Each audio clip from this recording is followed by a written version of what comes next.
Blessed and happy Tuesday to all of you, my dear friends, my dear brothers and sisters, my dear good people of God, faithful followers of the Daily Gospel Reflection with Father Jack, my dear kababayans. Today is September 16, 2025, and today is Tuesday within the 24th week in Ordinary Time, Year C.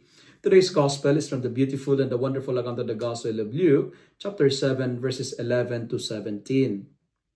In today's Gospel, situated at Nain, a widow walks in sorrow behind the coffin of her only son.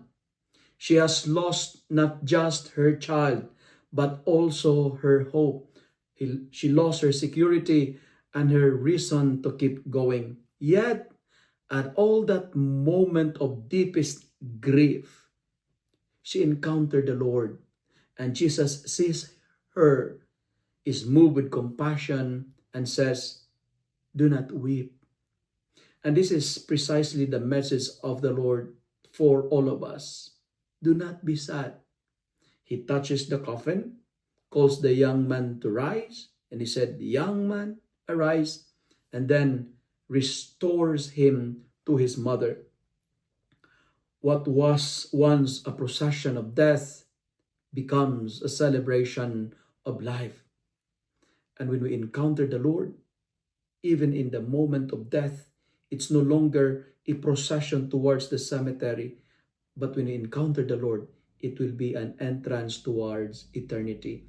And this encounter reveals the transforming power of Christ's presence. Humanly speaking, sorrow and death seem final, but when Jesus enters, everything changes. He does not ignore our pain, but he enters into it, carries it with us, and then overturns it with his mercy. Just as the widow's tears were turned into joy, our grief too can be transformed when we allow Christ to meet us in our experience of loss, in our experience of pain.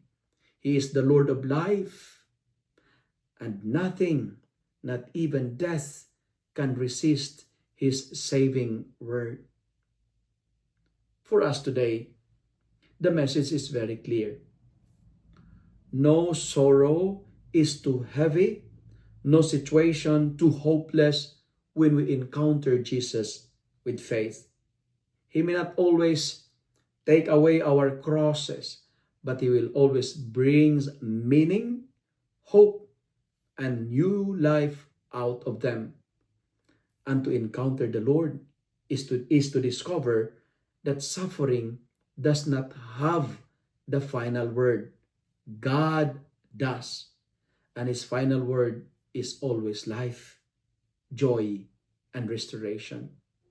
Let me end my reflection by saying, we have a God who always turns whatever is ugly in us into something beautiful.